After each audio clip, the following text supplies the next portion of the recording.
au-dessous de tout. En 1894, au moment où les deux jeunes gens se fiancent, Alexandra a 22 ans. Elle se convainc naïvement que son amour sera plus fort que tous les obstacles. Cette même année, au cours de vacances de la famille impériale en Crimée, Alexandre III tombe gravement malade. Il meurt au mois d'octobre. La succession échoit à Nicolas. Il a 26 ans et ne se sent pas du tout prêt à monter sur le trône. Il confie ses inquiétudes à sa sœur, la grande duchesse Olga. Niki était désespéré. Il ne cessait de me répéter qu'il ne savait pas ce que nous allions tous devenir. Il ne se sentait pas apte à régner. Cette inaptitude n'était pas sa faute. On aurait dû le préparer à ses fonctions. Et il ne l'avait pas été.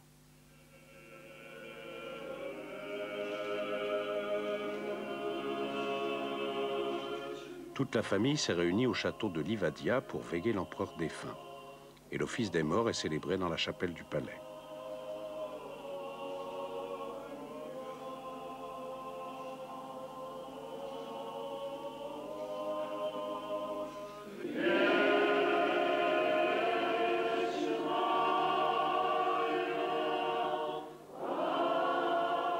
Dans notre immense tristesse, le Seigneur nous a donné une joie lumineuse et paisible. À 10 heures ce matin, Alix a été consacré. Nicolas. En effet, Alexandra, arrivée en hâte d'Allemagne, a accepté de se convertir à la religion orthodoxe, une obligation faite à toute future tsarina.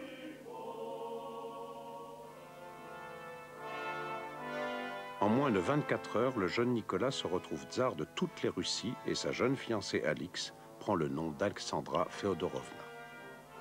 Un mois plus tard, ils seront mariés. Notre mariage m'a semblé comme le prolongement de la liturgie funéraire autour du défunt tsar. À un détail près, je portais une robe blanche au lieu de vêtements noirs. 3 mois plus tard, Alexandra est enceinte.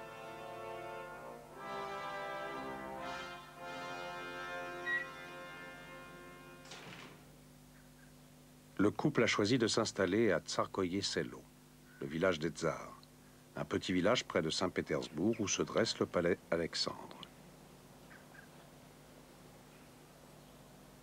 Leur premier enfant, né à l'automne 1895, est une fille prénommée Olga. La succession au trône n'est pas assurée, mais pour l'instant, le couple impérial a d'autres soucis.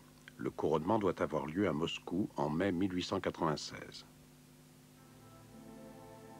Les fastes de la cérémonie seront relatés dans un magnifique ouvrage en couleur, aujourd'hui pièce de collection. Le cortège dans lequel ont pris place tous les membres de la famille Romanov et les représentants de toutes les lignées royales et princières d'Europe auxquelles ils sont apparentés traverse longuement les immenses pièces de réception du Kremlin.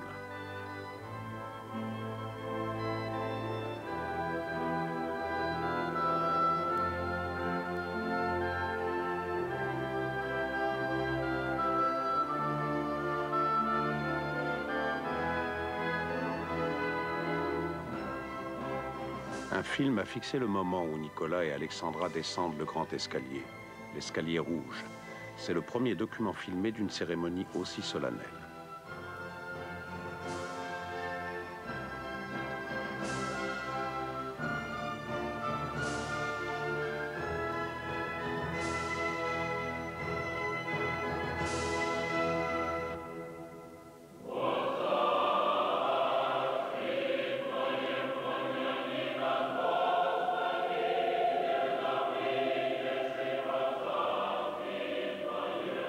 Célébré à la cathédrale de l'Assomption, édifiée au XVe siècle, l'office religieux durera 5 heures.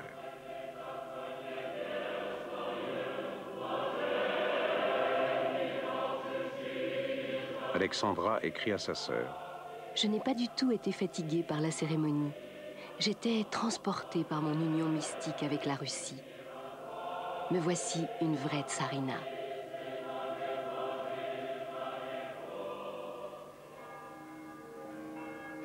Ceint de la lourde couronne impériale façonnée pour la grande Catherine, Nicolas paraît enfin devant son peuple. Les cloches des innombrables églises de Moscou retentissent pour fêter le nouveau tsar.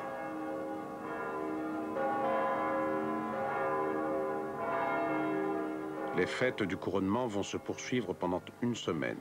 Tout Moscou est en liesse.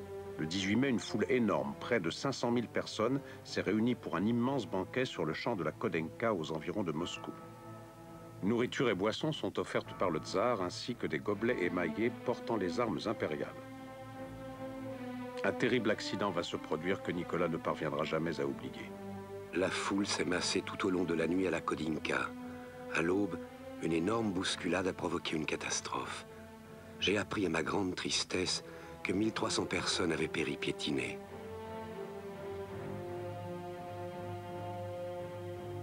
Commémorée dans un cimetière de Moscou, cette catastrophe ne pouvait en rien être imputée à Nicolas. Mais c'est lui, le nouveau tsar, qui en supportera le blâme, ainsi que son épouse Alexandra. Dans les 5 années suivantes, la tsarine va donner le jour à 3 nouveaux enfants, Tatiana, Maria et Anastasia. Uniquement des filles, pas d'enfants mâles, pas d'héritier au trône. 1900, Saint-Pétersbourg fête le nouveau siècle. Je rentrais tard chez moi cette nuit-là, ou plutôt à l'aube. Il était 4 heures du matin, et nous avions fêté l'année nouvelle. En passant près du palais d'hiver, j'ai aperçu un homme à un balcon. C'était le jeune empereur perdu dans ses pensées.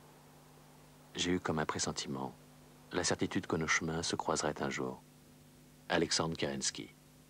En 1917, Kerensky enverra Nicolas II et sa famille en exil en Sibérie.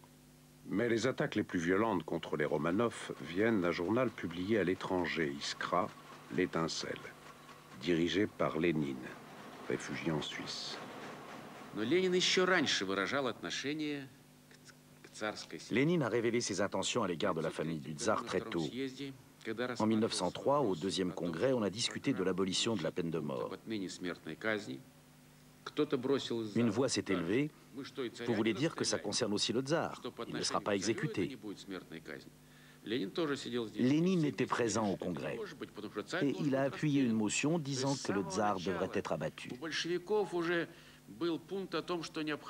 Dès l'origine, les bolcheviks voulaient que le tsar soit exécuté.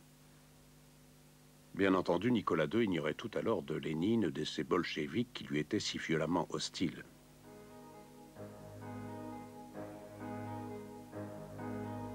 Cette même année, en janvier, une fête fastueuse est organisée à Saint-Pétersbourg. Elle se tient dans le théâtre de l'Ermitage au Palais d'Hiver. Ce sera le dernier grand bal costumé organisé à la cour des Romanov. La grande-duchesse Olga a décrit cette fête.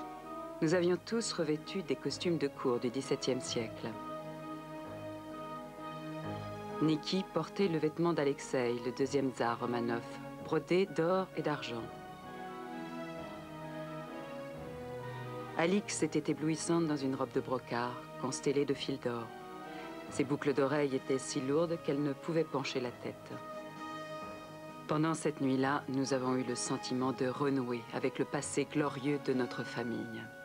Mais le faste, les fêtes ne sont pas du vrai goût du couple impérial, jamais aussi heureux qu'en petit comité.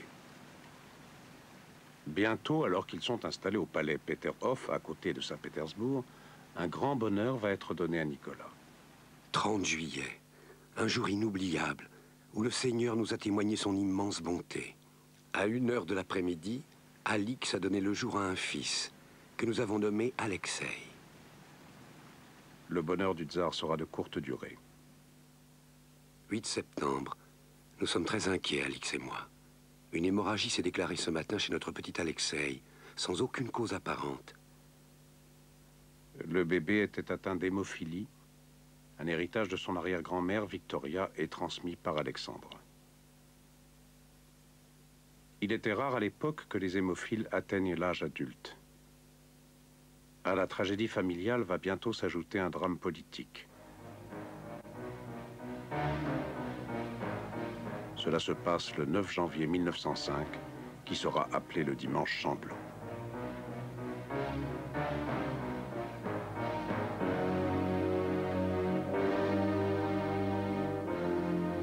Une marche a été organisée vers le palais d'hiver pour remettre une pétition au tsar réclamant des réformes politiques. C'est une démonstration sans précédent dans l'histoire russe.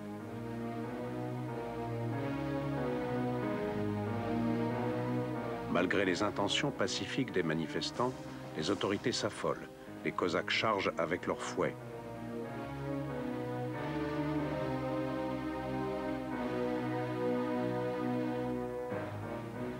Bientôt, la troupe reçoit l'ordre de tirer, d'abord en l'air, puis une seconde salve sur la foule.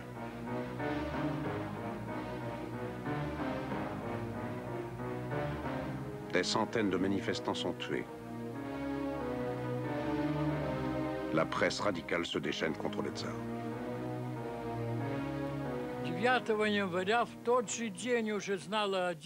Le 9 janvier, ou le jour suivant, nous avons pu lire dans les journaux d'Odessa que le tsar assistait à un bal ce jour-là, au palais d'hiver. C'est évidemment faux. Le tsar, par précaution, a été tenu à l'écart de la manifestation et il se trouvait dans son palais de Tsarskoye Selo.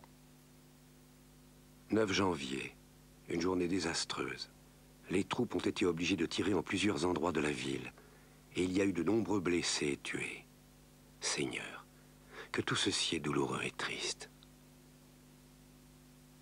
Mais le mal est fait. Nous savions tous à Odessa ce qui s'était passé devant le palais d'hiver. Et on a surnommé le tsar Nikolashka le sanguinaire. Moi aussi, j'ai commencé à haïr le tsar. Un an auparavant, la Russie s'est trouvée engagée dans une guerre désastreuse avec le Japon. Suivant la tradition, le tsar a béni les troupes qui partaient au combat. Mais celles-ci ne savaient ni où on les envoyait, ni pourquoi. Le Japon, pour nous, était si loin que nous ignorions même son existence. Nous n'avions aucune idée de ce qu'était cette terre, cette île, cette nation.